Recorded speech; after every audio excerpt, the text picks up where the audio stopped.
Hi, everyone. It's Krishan. Happy Saturday. So happy and delighted and excited for this incredible episode of The Sessions.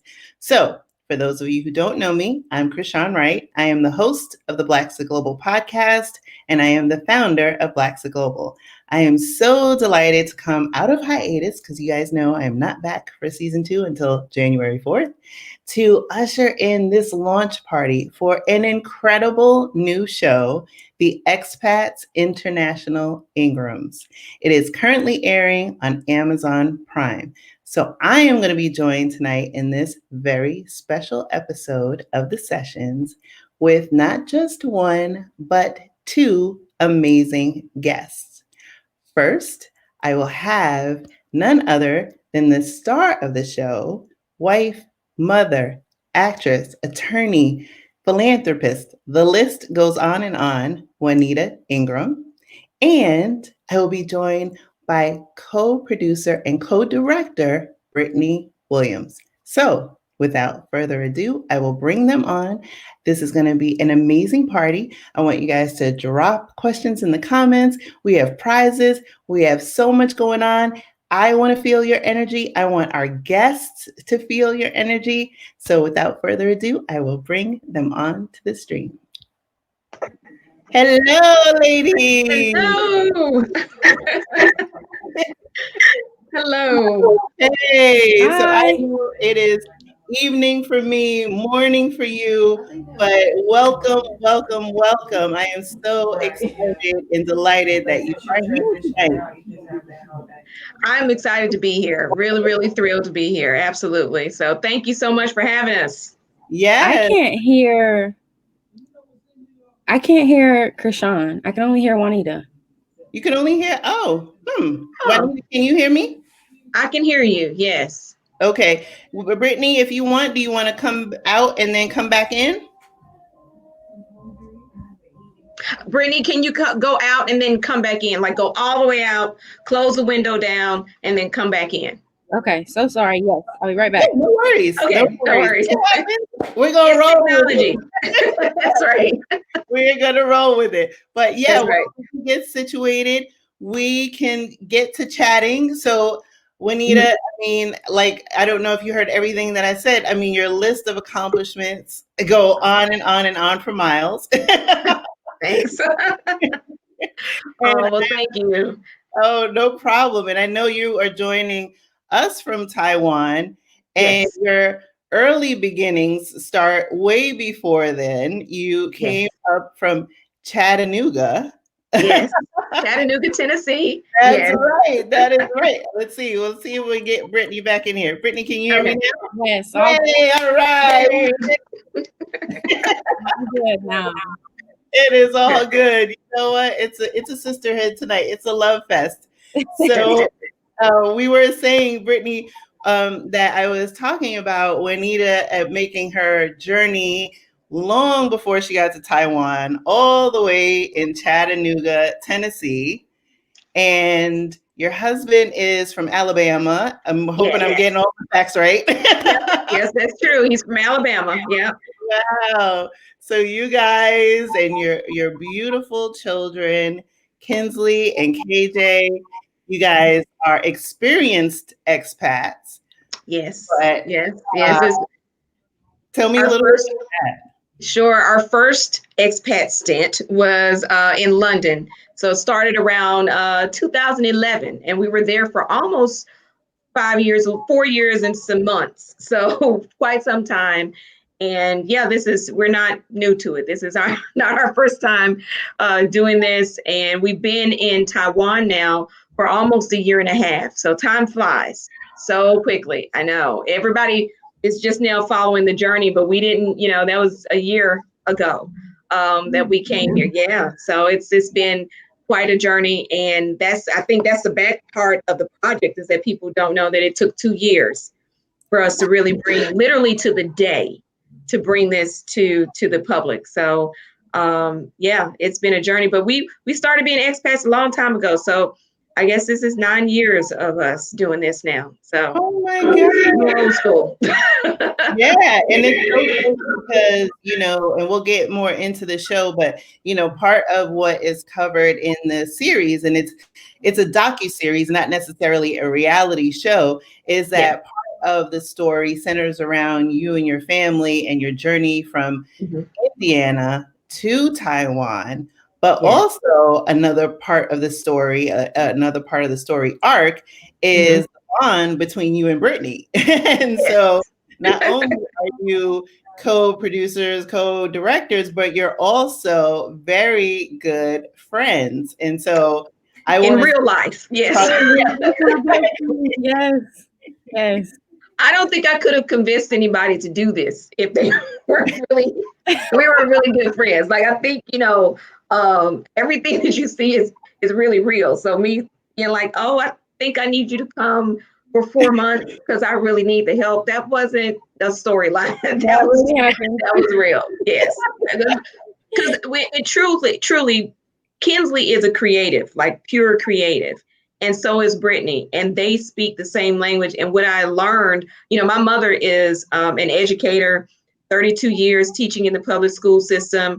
And so I take education very seriously. I take early childhood development and that sort of anointing is what I call it. I really feel like to be an educator, to be a teacher, you have an anointing.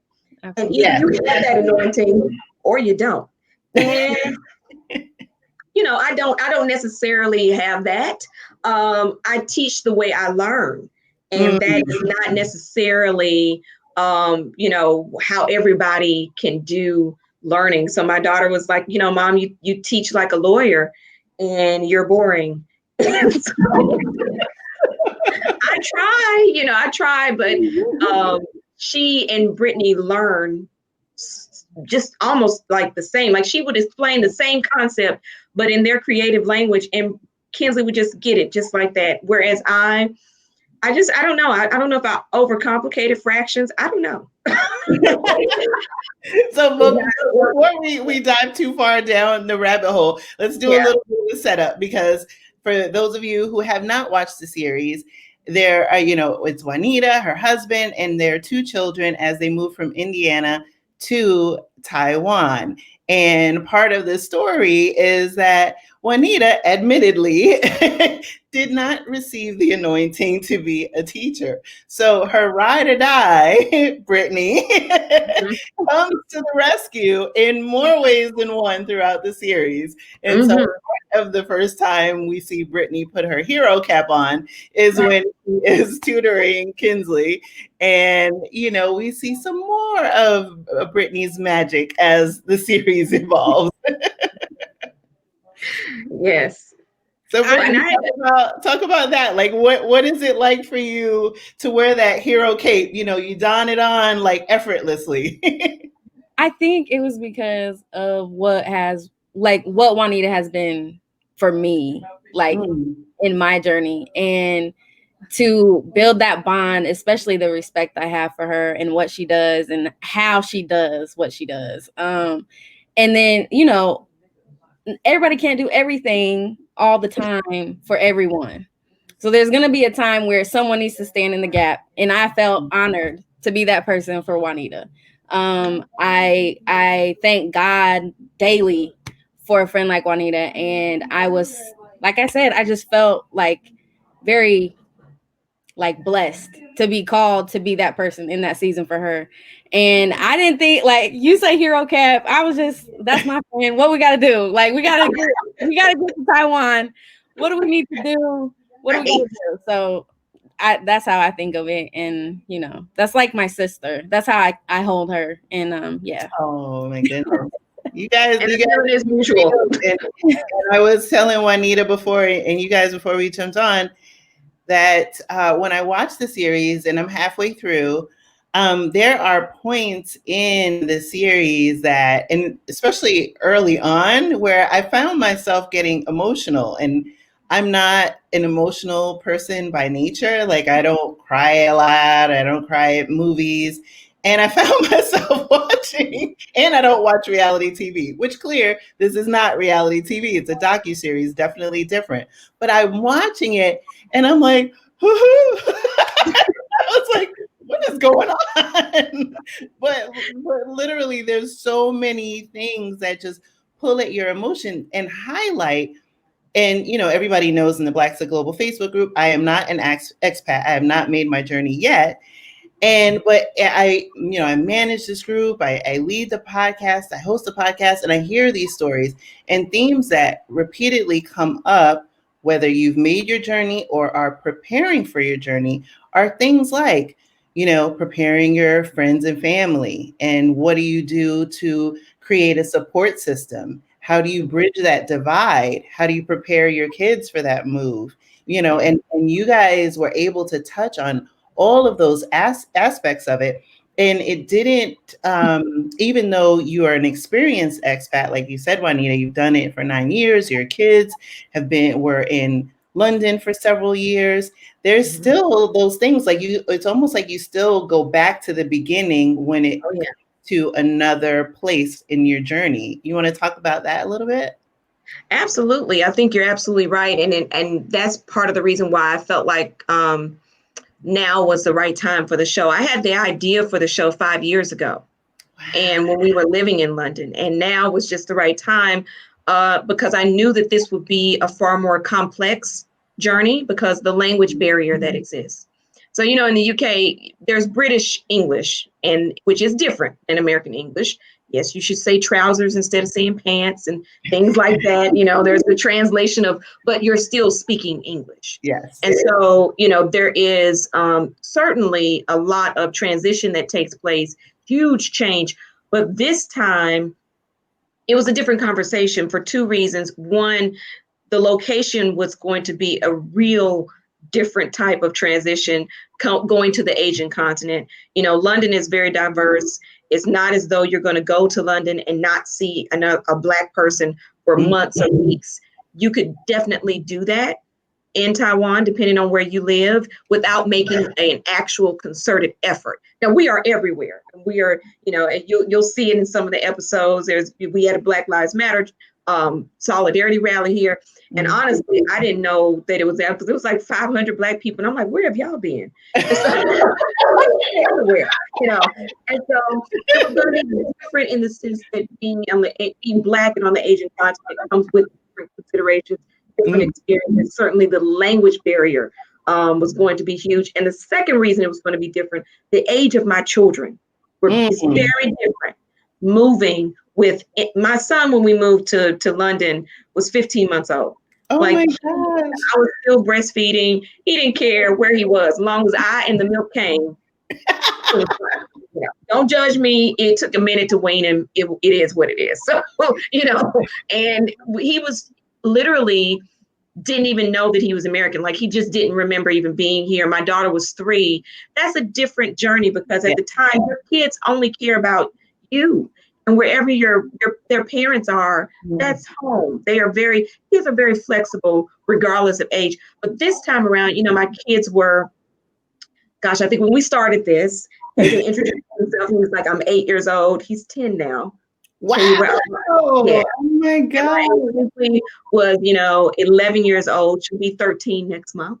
Wow. So, oh my God. Wow. It's been 2 years, but even at 8 and 11 or 9 and 11, it's a different conversation. They've made relationships and they've made friends and they've had experiences. So we went to London. We moved back to the US for like 2.5, almost 3 years, not quite 3. And so in that period of time, you have a different age demographic. That's when you're getting into the tween age. And they have different relationships. And so this was a much different experience in terms of transitioning because their transition, when they landed with the support that they would need in order to be truly, third culture kids is what we're talking about now. They've lived on 3 different continents and probably spent more time outside of the US than in. And I asked my daughter the other day, I said, what do you feel like you belong? What do you feel like you are? Do you feel American? Do you feel British? Do you, you're here? And she was like, I feel everything. I feel like I'm everywhere and I'm everything. And she has friends all over the world. And, they make the transition. They're learning Mandarin. I have to keep up because I can't let them conspire in another language against me. So I must know times what they're saying. but it was different for those two reasons. And being in Asia as a Black person, this isn't London. It's not, so easy to find. There are no Black hair salons. I was going to ask you about the hair, because that is another one that often comes up with, especially if you go into a country that we, under index. It's like the first question is, so what do we do with the hair? And now you're in Taiwan. So Juanita, how are you keeping yourself looking this fabulous? How tell us the secret. With a cosmetology degree after this, because I have stepped up my skill set in ways in which I never thought. But literally before COVID, because we were here before COVID happened. So before COVID, I had found people in Japan, because in Japan, especially like in Okinawa, where there's an American military base, there are a lot of Black people that are there. My sorority has a chapter that's there. So I had gone to Japan twice, found these ladies to wash my hair, to braid it, they trim and stuff there. But when COVID happened, you truly felt the impact of there not being a Black hair salon here. Now, there are braiders and people that will braid your hair, but in terms of sitting down in a chair and just going in and wash and trim and all that, no. So I've become very self-sufficient, and you adapt. There's the great thing about being an expat right now is we have technology. And the world is open with so much information. When I started this in 2011, we didn't have all of that. And so it can be a much more isolating experience. But now there's so much information out there. There are platforms like the one you've created that just shares a wealth of knowledge. And in terms of hair, YouTube can get you through. YouTube University. University can do a lot of things. I have, become quite proficient at doing my own hair. My natural hair protective styles is a big thing for me. So even if I'm wearing a beautiful unit and it's all protected underneath, and even being proficient at doing my daughter's hair. So, you adapt. It's one of the things that you have as a trade-off, and there's always Amazon to deliver the things that you need. And even that has evolved. Like when we first moved here, Taiwan doesn't have an Amazon. So you know how there's Amazon UK, Amazon Canada, Amazon Japan. There is no Amazon Taiwan. Now, I didn't know that when we first moved here. I might not have said yes, but I had to smuggle a few things. I was about to say, somehow I think Brittny might play a part and roll in this whole suitcase full of stuff. Yes. Everybody in the family had their requests. Yes. No way. Oh my gosh. Yes. And because in the beginning, when we moved here a year and a half ago, everything on Amazon didn't ship here. Now I think they're doing a lot better. And we even have like free shipping coming. When I first moved here, so if you spend over $75, you get free shipping, which was unheard of because they didn't have, everything didn't ship here. So if you have your favorite products, this is to those who are thinking about it as a Black woman, as a woman, period.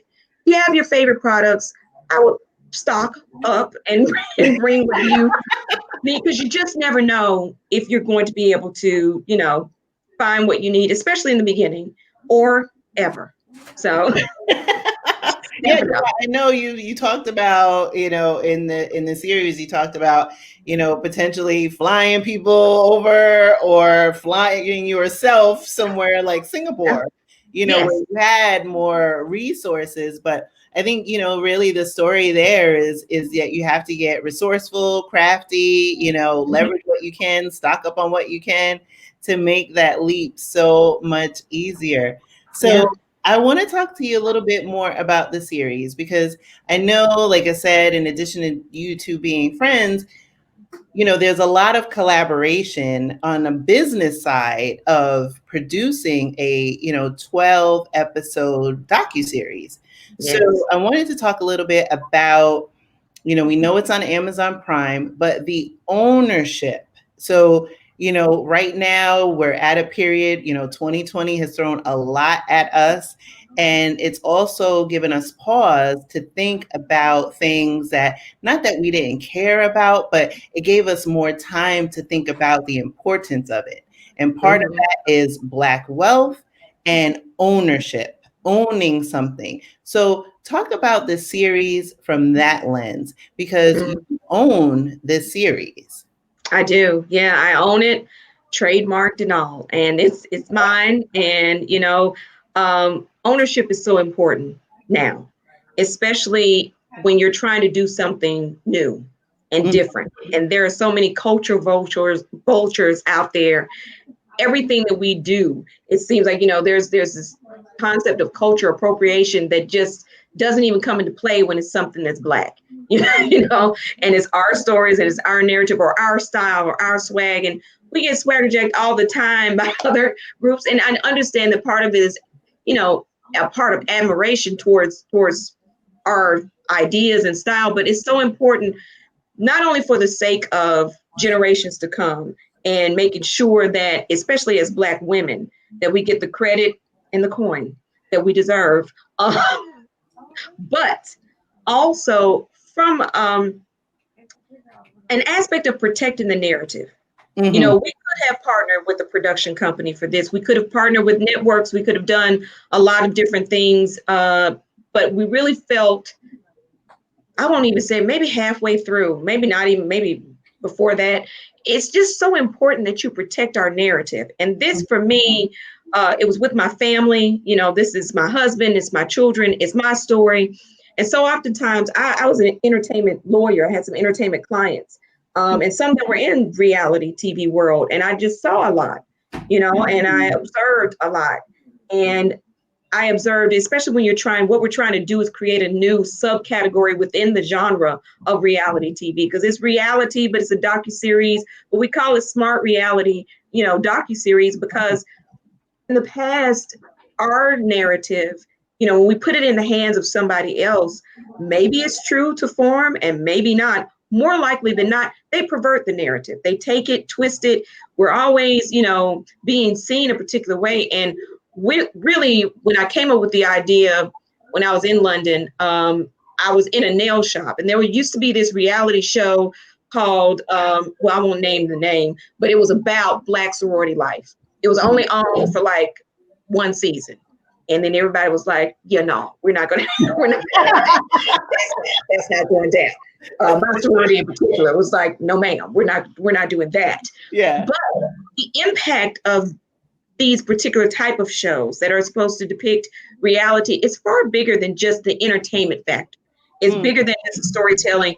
I was in a nail salon in London when that show came out. I put my keychain down on the table and it had my little, insignia for my sorority on it. And a woman there who was British and Black asked me, and she said, oh, you're part of that group. Why do you behave that way?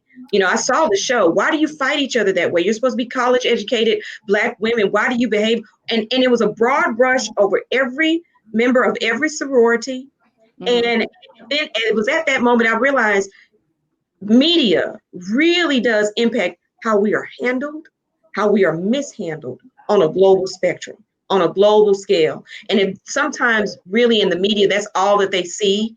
That's all that they know. So they are exposed to one image and then they experience us. And that's two different things. Exposure and experience are two different things. The exposure is impacting our experience globally.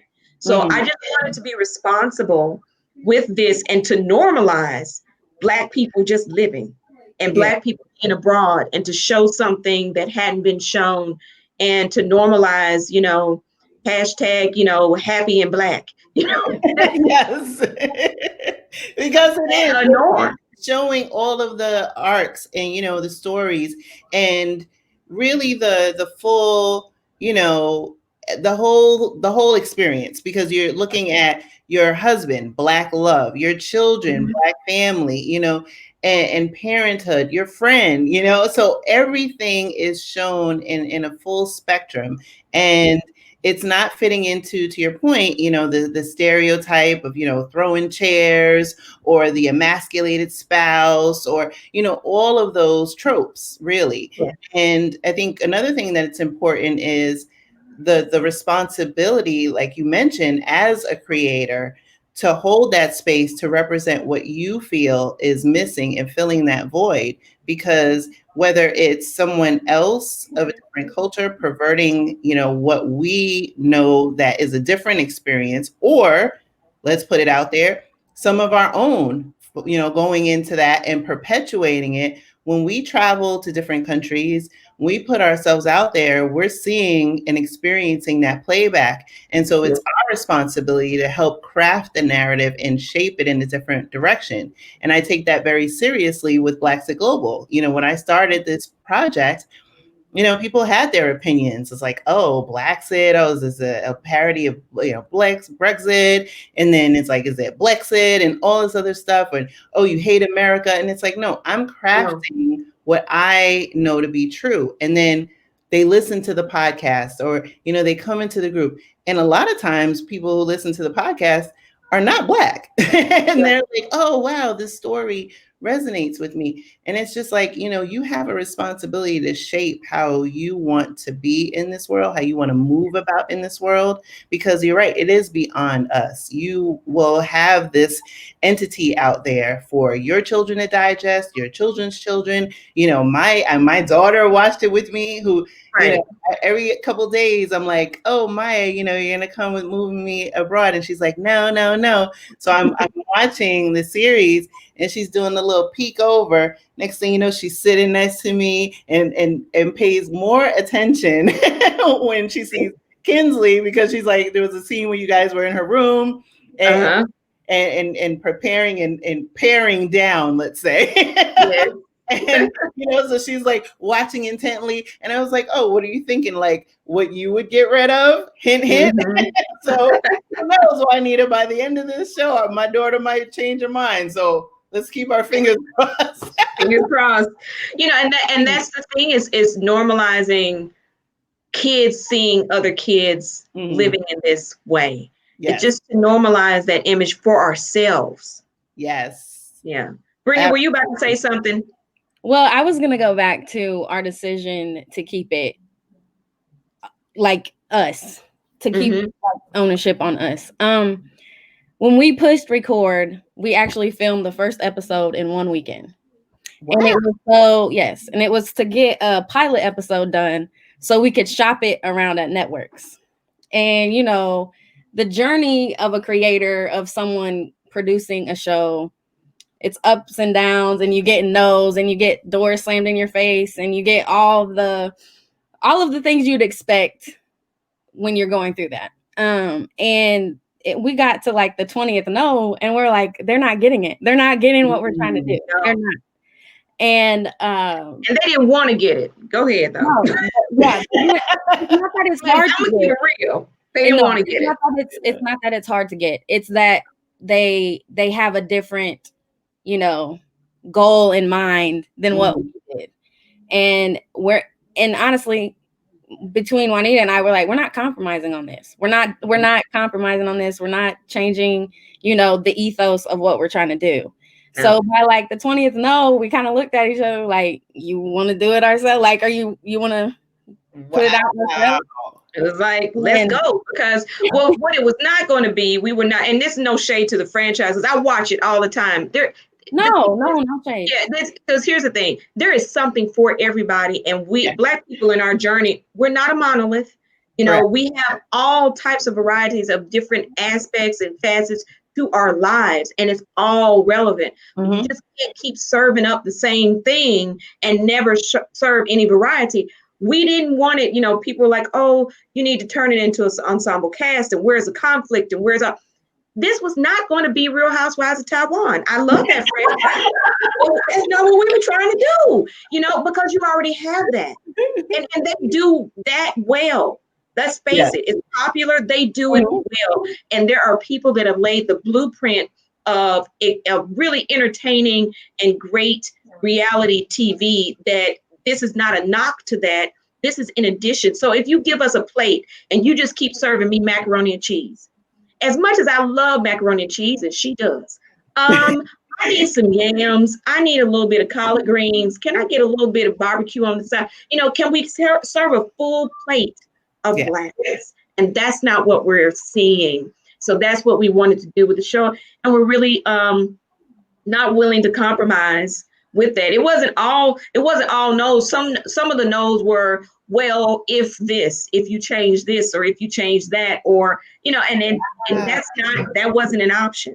That just wasn't something we were willing to even entertain. Once they figured out first that it was not a travel show, because when you think of expats, everybody's like, oh, you're just gonna be traveling around. And I'm like, it's a lifestyle show, because being an expat is an entire journey. It's an entire lifestyle. It's a whole movie. So, and it was also our opportunity. It was also our opportunity to really tackle the not so complimentary stereotypes that we have it like amongst, like she spoke about it with the lady in London and all of that.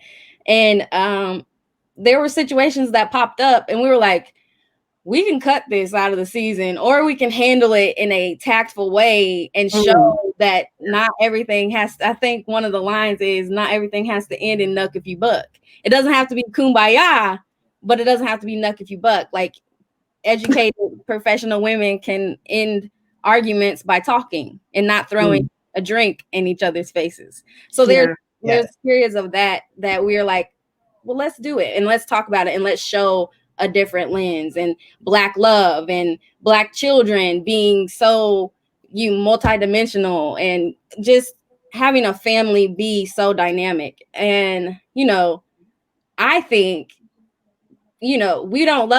nobody can love us like we love us. So we got to start loving us. We got to start loving ourselves, and we got to put it out, and other people can start loving us the way we want to be loved. And so I think that was one of our goals, and I think we did a pretty good job. I know you did, because you're right. I see the Black love between Juanita and Keenan, and then the children and how they bond with each other, and then the respect and love that they have for their parents, the love they have for you, Brittny. And so it's a love fest. So it's not this, conflict, and not to say that, everybody is like, happy every day, because it really shows the ups and downs of your journey. And you guys, it really explores some real hard-hitting topics. And part of that, I think, that people will get a lot of, and it definitely opened my eyes to the disparity in the education system, and then the preparation more so to that pivot and switch. I know that without giving too much away, that there were some challenges that you all faced as you prepared for your transition from Indiana to Taiwan. And it wasn't so much, there was definitely challenges on both sides, but it seemed, at least from my viewpoint, that it was largely instigated by the U.S. education system. Absolutely. And it had implications for your journey. So without giving too much away, is there like a part of the story that you feel like you can talk about? Yeah, I mean, I think even in the trailer, we touch on what happened, and you're absolutely right. It was on the U.S. side. I think education here in Taiwan, they're at a phenomenal school right now. We finally got that all sorted. But in the first half of the year, there are capacity issues. And this brings out the nuance of the difference between Asia and Europe, and maybe going to some other places also. And that parents have to really educate themselves on what the process is going to look like for them, and then sit down with the administration of their school and really educate them as well. Because, in the US, sometimes we have a tendency of saying certain things in certain ways, and we don't mean any harm. There's a difference. What I noticed, and what a lot of my friends noticed going into Europe and into the UK, you are registering your child for school there. Okay. There's no, even in the American schools, there's no real threat that you won't get in, or that, there'll be capacity issues. When we were in London, our kids attended a private British school just because that was my preference at the time. And I looked at the curriculums and I decided that the British curriculum was a little bit more advanced, and that was my preference. But it was a registration at the American school there. When you are applying for the schools in Asia, for example, and I had my friend on, Catherine Michaels, who is an educational law specialist. and she's an attorney, and she counsels a lot of families making the transition, especially to the Asian continent. You are applying to school in Asia. It is a difference, and it's a difference between registering and applying. I felt like I was launching my kids to college. I'm just like, and the schools are like small universities. I mean, wonderful institutions, wonderful learning. In Asia, sometimes they will have capacity issues that may not exist in other places. So it really is important and this is for your expat audience or for those who are thinking about it, research the area that you're going to and what the application or registration process looks like. There's a lot of information out there on this, a lot of transition relocation counselors that can help you to know exactly what you're going to do into, because Singapore, Japan, Taiwan, China, it's going to be a very different process than if you're going to London or if you're going to Switzerland. It's just going to be different. So I think schools can do a lot better. The reality is sometimes as you're leaving the country, there's a Karen in the classroom that you just can't, they'll chase you down on your way out the door. And it is. It's like, bye, Karen. Out and stop, but that is a reality of what happens. And I think hopefully with the show, it will help other people to get in front of it, because we certainly did not know to be that mindful to say to them, oh, by the way. But again, I don't want to give too much away in the show. Sometimes you won't even know what they did. So wow. You have to have a real conversation with your school administrators to say, hey, this is happening. This is where I'm going. And this is how they see this process. So be a heightened awareness, especially because if you're not coming from an international community, which the community that we lived in was not. No, I wouldn't put Indiana high on that. No offense to anybody from Indiana. And I have great friends, great relationships, great, I've had a great experience in Indiana. But when a state has a slogan that says, it's Indiana, we have more than corn, I'm just saying that it may not be the most international environment that you're going to experience. And you just have to do a lot of educating. But there are a lot of great people with great experiences in Indianapolis. I think you just have to have that communication and to know that you need to do it. Yeah. It was definitely eye-opening. And so, I know we've talked about the show, and I think at this point we might as well show them what's in store in this amazing, amazing series. So I am going to play the trailer for the Expats International Ingrams, and I'll see you both on the other side. This season on the Expats International Ingrams. Here's to a year in Taipei. 1 year in Taipei. Now hold on. We're celebrating our first year in Taiwan, but let's start from the beginning, shall we? Ah, yes, right here.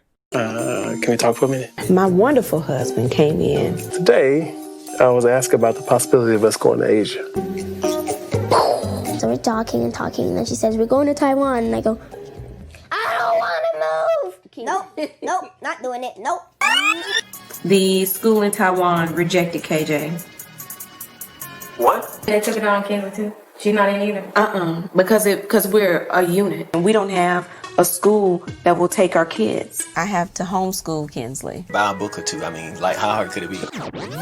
But you have Latin, math, famous men of Greece, and possibly reading. Famous men of Greece. I had my mammogram, right? They said they saw something.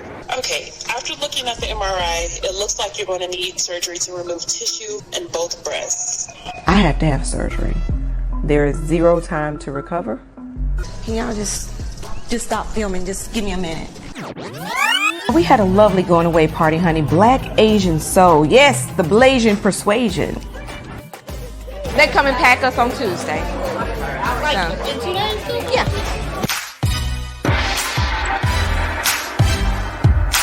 The International Ingrams have landed. Honey, the bird is on the ground. They had to wheel me in on a wheelchair. That's okay. I rolled on up in Taiwan. Yes, I did.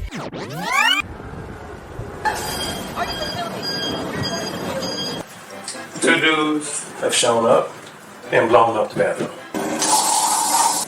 This is supposed to be here. That's not supposed to be here. And that's not supposed to be here. All of those are supposed to go in storage. We have to unpack, resort, and then repack everything so that they can send it back to the United States. All the stuff that wasn't supposed to be in our apartment.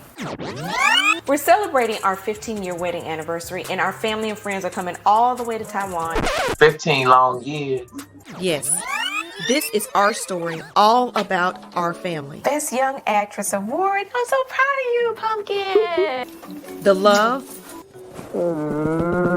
Tick-tock, you don't stop. The fun. Well, I think that kissing is okay. You think kissing is okay? Yes, you can. That's how you get motto. She should be allowed to start dating maybe at 18. I think that would be good. How old were you on your first date? Okay. The uncertainty. So we knew there might be earthquakes. We knew there might be typhoons. We never thought there'd be a coronavirus. Is it airborne? I don't know. The adventure. Spring break 2020. Coronavirus version.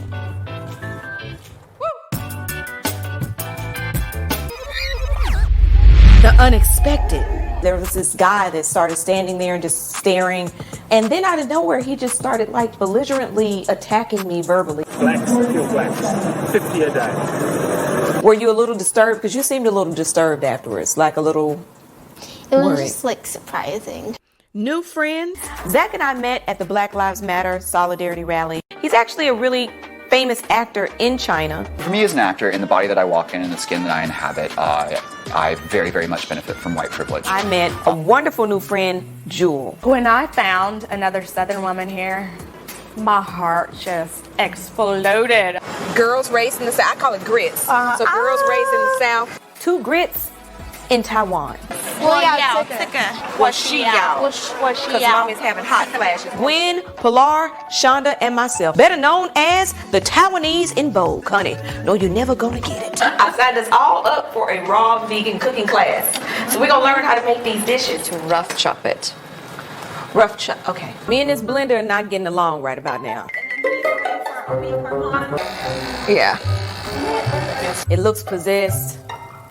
New journeys. I was invited to compete at Mrs. Universe. They want me to be Ms. Taiwan Universe. But you're not Taiwanese though. All I need to hear from you is I'm ready. Because anything short of I'm ready is unacceptable and there's no point in going.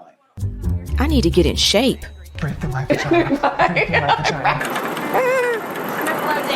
push, push, push. This reminds me of when I gave birth. And all you did was stand on the sideline saying push. The challenges. This whole picking up after everybody every 5 minutes. Yeah. That's not something I signed up to do. Companies call us a trailing spouse, like we're being drugged behind the car, which means that you're doing the dragging, like you're dragging us from place to place. The difference is that nothing for you is starving. You know, the dragging spouse goes into the assignment with purpose. The lows. I know you know about my surgery last year. Mm-hmm.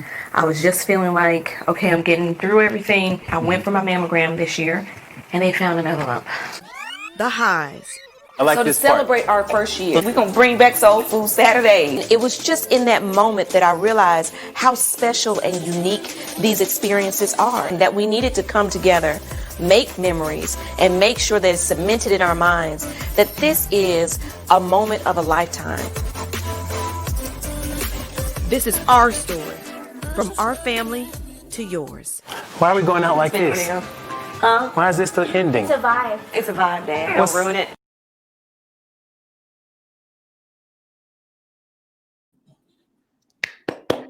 Hey. Well done, well done. And yes, we had an exclusive, the extended trailer. Oh my God. Well done, you both. You guys, you ladies did an incredible job.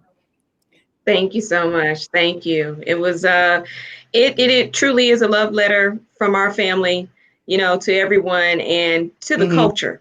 Really, this one is for us, for the culture, but for the world, and hopefully impacting how we not only are seen by others, but how we see ourselves, where we see ourselves, you know, how your daughter sees herself and where in the world, and just normalizing Black people being happy and professional and normalizing the fact that life gives us enough drama. As we all know, 2020 had its way with us all.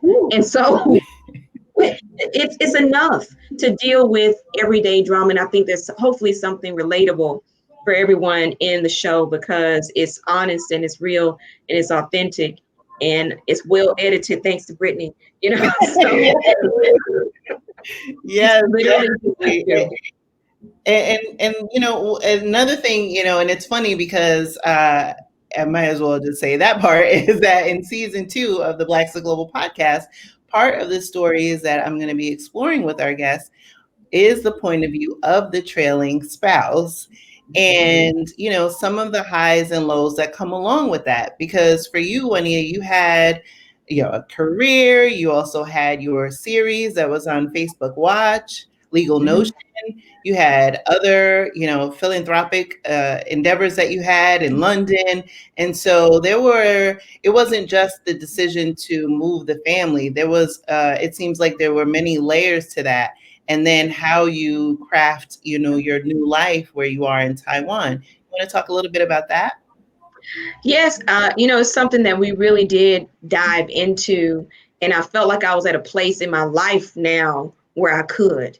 Because being a trailing spouse, I didn't even know what trailing spouse syndrome was when I was in London. I didn't, you know, it's a real thing. It's a real diagnosis. Yes, it's an actual clinical diagnosis. No way. It actually, yes. I had to Google it and look it up because when, you know, and I read it and I'm like, oh my gosh, this was me in 2011. You know, making that transition the first time I quit my job and changed and pivoted in my career was a process. And being a trailing spouse, right now I'm actually doing an 8-part series called Trailing Spouses. It's another series that we're on IGTV. There's another young lady, Z, who's with me on that. She's a dignitary. So her husband is an ambassador for one of the embassies here from Eswatini, which is an African country like south of South Africa. And she and I are talking about everything trailing spouse related because, and this is not her first time either. Her son was born in Kuwait and they're living here in Taiwan now, but she's from Africa. And so, you know, having that lens of a trailing spouse, it's a process. Somebody asked me and said, you know, you seem like you're doing so well now, like the whole trailing spouse syndrome, you seem like you've overcome it and conquered it. This is 9 years later from the first time that it touched me and having to navigate through self-identity, self-purpose, you know, reinventing self. That is hard to do, especially I do find trailing spouses that had a career and had to leave a career in order to support another spouse. It is a different process. Sometimes, you know, we're not all the same. But from those who I've spoken with and just from myself, I think that's where the complexity comes in often. And that journey, I didn't know what trailing spouse depression was. You know, we talk about all of that because I'm constantly talking about it with my peers, with my friends, with other trailing spouses that I meet. And not everybody has the same experience. Not everybody went through the same thing. But if I were to be honest and authentic, I could not, you know, I couldn't leave that out of the show and out of my part of my journey. Well, this show created a great transition for me and gave me great purpose and focus, you know, and a lot to do the first year of just even settling. I didn't have that when I went to London. You know, I tell expats and trailing spouses all the time, don't look at me and think, oh, she had it all together. How can I do that? It seemed like she had it all together from the day she landed in Taiwan. This is 9 years later, you know, from my first time being a trailing spouse. This is what you're seeing as a culmination of maturation as a trailing spouse. And we talk about it on the show as to what that means and how to help people get there. And it takes two. Yes. And that's what I love about, you know, your dynamic with your husband, because it is from a place of honesty and just recognizing that, you know, he has his career, you had your career and other interests, and you guys made the decision together without any animosity or resentment or anything like that. And so it's beautiful to see in the authentic conversations. And so it's funny because I see the comments are just like lighting up. So I want to give people a chance to chime in because there's a lot of questions. So I'm gonna pop a couple of them on here. So there's the pillows. Oh, yes. I knew someone was going to ask about those pillows. Those pillows I got them in Singapore. Oh, wow. So there is, yes, our trip that we show in the show of us going to Singapore, there is a store there that sells those pillows. It comes in throws and everything. I'll make a post about it. I'll have to go and look. I love them. I mean, they're just beautiful, but they have everything from postcards to throws, and it's a store. They are in Singapore and Australia only. I think you may be able to order online, but when we went to Singapore, I saw them in the store, and I'm like, and everybody knows now, don't touch my Singapore pillows. Y'all leave my pillows alone. Looking for those pillows. I'm impressed that she saw them. I'm telling you, once I played it, I mean, everybody was commenting before, but once we played the trailer, it was like it lit up. And then here's one that I'm asking, is it too soon to ask about a season 2? Hint, hint.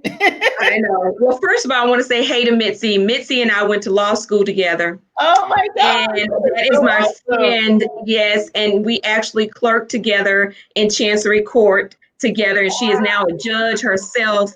I'm so proud of Mitzi. And thank you, Mitzi, for all of your support of this show. That is my dear, dear friend. We studied. That was my study buddy. Wow. So, that is she is just, awesome. So in Memphis, Tennessee. Is it too soon to talk about season 2? No, because we're talking about it and we're planning it and having to do pre-production. And I think the beautiful thing about this is, our production company is a 501c3. So we are a nonprofit organization with a focus on bringing narratives specifically that empower women and also narratives that represent marginalized or underrepresented people.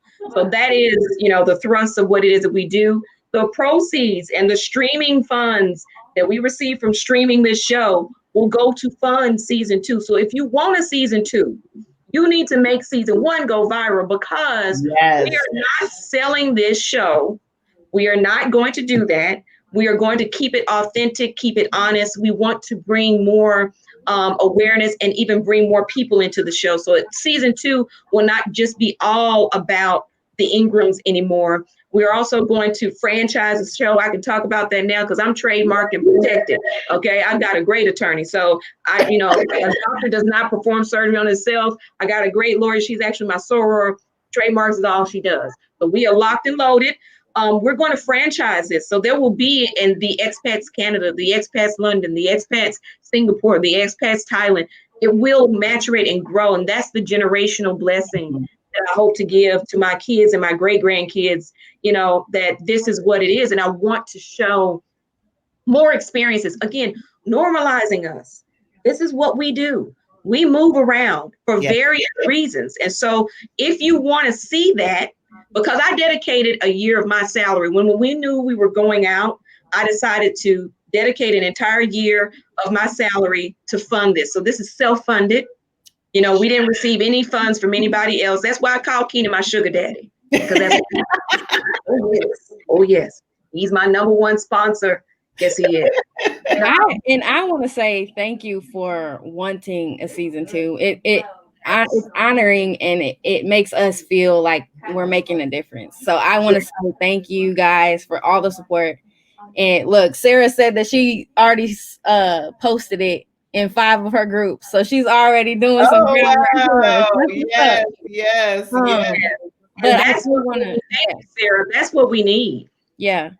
Yes, all the support and all the shares really add up and really do make a difference. And it feels good to be on the other side of the release date and have it be received so well and have it, really touch people that they want more. So I, as a creator, as an editor, as a teammate with Juanita, I just want to say thank you so much. And we'll do our best and put our best foot forward for season 2 as well. So Oh yeah, I can't wait. As someone who has wrapped season 1 of her show and is preparing season 2, as a creator, we toil and we think about, what we want to put out and then how it's going to be received. And when you put it and birth it into the world, it's an honor to know that it has an effect on people and it changes their lives in so many ways. And, I talked about like all the emotions that I felt just going through the first, 10 episodes of the series,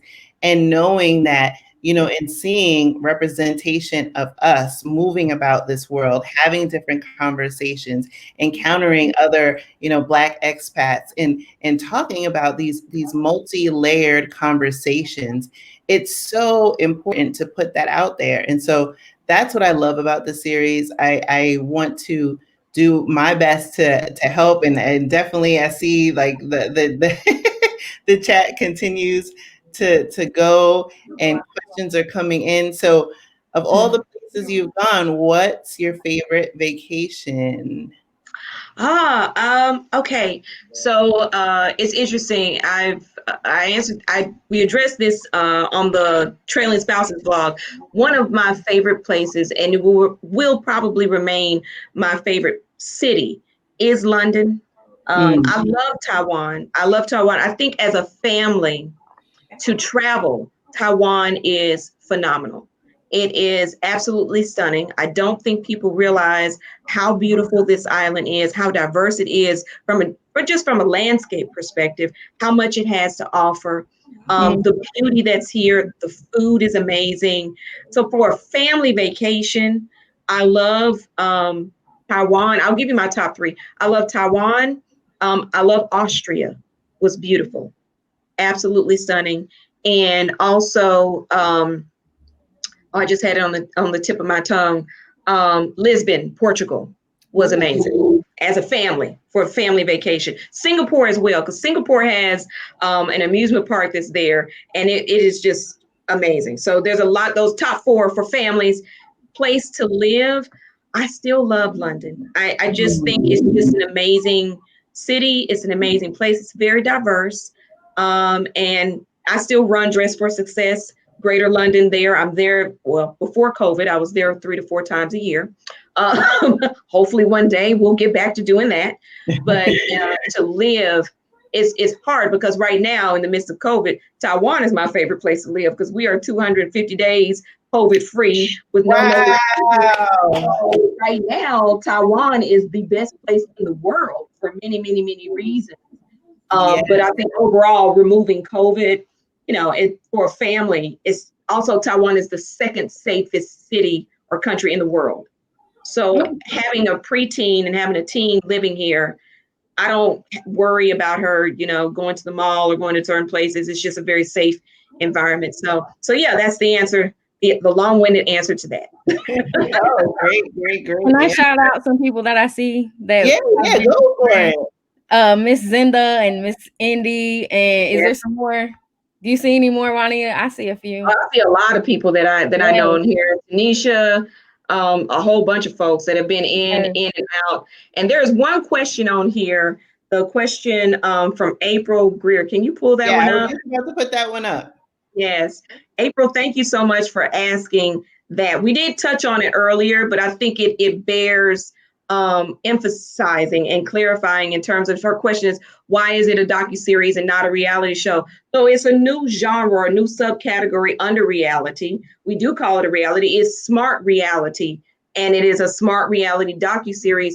The difference in language is an industry terminology difference. There is a difference between a documentary and a reality show, and that has to do with traditional production, pre-production planning, and the way in which storylines are not only delivered, but also prepared. So the reason why we can cross into the documentary space is because everything was authentic. That's not to say that things are not authentic in reality TV. There is a different approach to storylines, if you will. So in most reality TV, traditionally, typically, you have storylines that are pre-planned, events that are pre-planned, things that are you are not following someone around for 2 years. that's a documentary. So we are a hybrid of the two and introducing this new genre and subcategory of the reality genre. We can't limit ourselves to say, okay, we're reality TV, because when you watch it, you see that it's obviously something different. But we also can't limit ourselves and say, oh, this is a documentary, because it's far too entertaining. Not to, to the documentary, but it's just, it's a little bit different. So it blends both of the worlds, I think, beautifully. I hope other people think that as well. But that is an industry terminology. It's, I know it's different, it's new. I feel very blessed that God entrusted me. God is for me, is the ultimate creator. He's the original source of all things creative, all things that are created. So when you have something new, it comes directly from the source because it doesn't exist. And so in doing something new, there's a great responsibility. And I pray that we did it well to the best that we could, because that's a huge responsibility to carry something that is new. So I'll say some of the efforts, because I was half sleep editing sometimes, and it turned out how it needed to turn out. It's God. Like, I'm not an editor. I didn't go to school for this. No, wow, I was gonna ask, Brittny. All praise to God. Don't even, because wow. Absolutely. Oh my God, I'm impressed. And, it was in the 1950s and 60s that the Black Panthers coined the phrase edutainment. So, we wrote that on the board. Edutainment is a form, and it's not new. It's been around for quite some time, but it's a way of informing an audience through education that's entertaining. So we wanted that also to be the undergirding of this new subcategory and new genre of reality docuseries that is both entertaining and educational, authentic, that gives more of, unplanned worlds, even though it's all unscripted, but it is in the approach. And that's an industry nuance, but it's very much real. Oh my goodness. Thank you for allowing us to explain that. Yeah, that's awesome. Oh, some love coming through. We get people who can watch the series, no matter who is in the room, which is very important. Yes, and Shanika, hey Shanika, that's my high school classmate. Oh wow! Oh my gosh, it's a love fest, and I love that you had friends come over from different parts of the world, and conversations with your family, and that's the thing. It's like sometimes, and I've had to have difficult conversations, with different members of my family about, wanting to leave and people coming on board. And it is a love fest because you guys, whether it's people hopping a plane, donning a kimono, having a conversation, just being able to extend themselves to support you in your journey, and even in the decision making, which was really, I would imagine, very torturous, like we had already talked about, because you already had a career and other interests that you were in, and people were able to support you and help you feel that it was okay. And then, of course, you had your ride or die, Brittny. I'm telling you, everybody, I think this is a wonderful, or at least it was for me, and I hope everybody catches this too.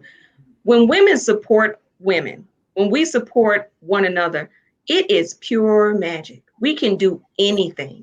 We can do anything. You don't need 50 people in your squad. You just need 1 or 2 ride or dies that will be there to be your cheerleader, to be your squad, to be there to pick you up when you fall, to pour into you, to see you.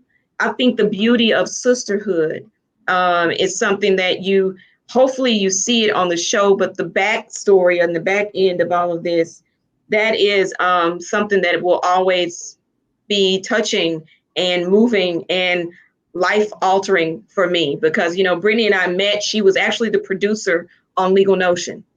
And that's how we met. Yes, absolutely. And so that is so awesome. Yeah, we've done short films. We've got a couple, of film festival awards and Telly awards under our belt. And so we've been cutting our teeth together. And I think it's the power and the unity of when women come together, anything is possible. We can empower, and also us as a culture.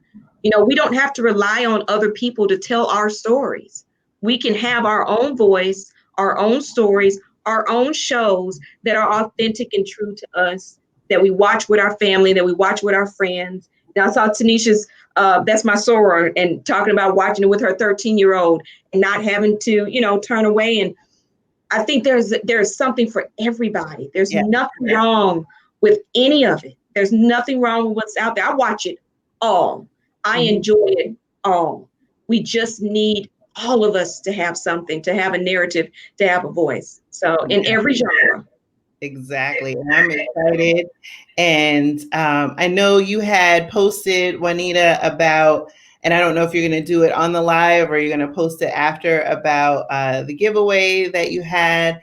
But, in closing, I wanted to thank you both for, one, creating this incredible series that needs to be out there, that shows us in the light that we know who we are, and that we're true, and it's a true representation of your family and the people that you meet along this journey from the US all the way to Taiwan and every place in between.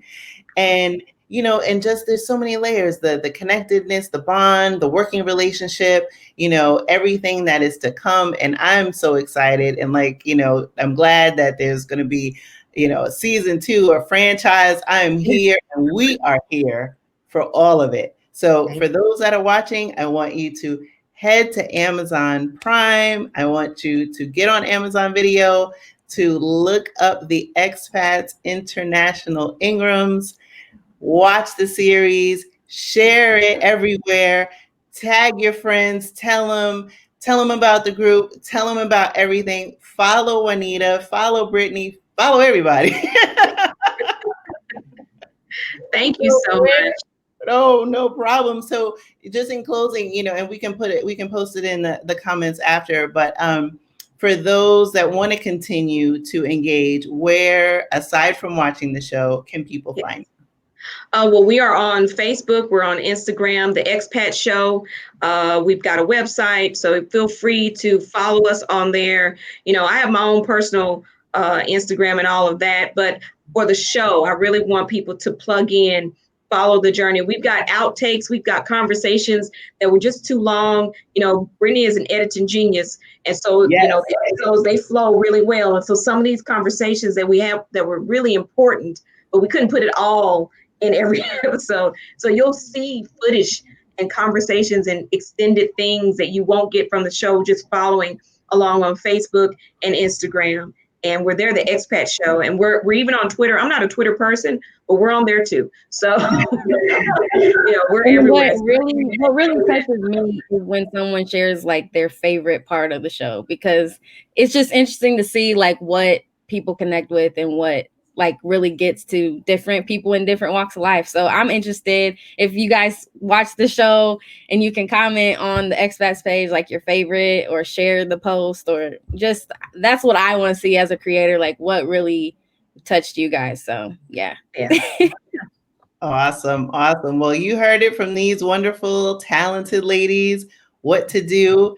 And I am so excited, and I'm delighted to have had the opportunity to play a small part in this amazing launch.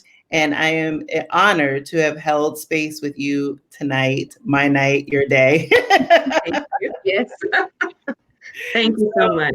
Oh, no problem. So thank you guys for tuning in. You've heard all the details. I'll post some additional things in the group. And for now, we will talk to you soon. Happy holidays. Please. Happy holidays. Continue to engage. Know we are here and support you all in your journey. Thank you so much. Bye-bye. Thanks, everyone. Bye. And I will pick a winner, and I'll put it and I'll post it. Awesome. Thank you.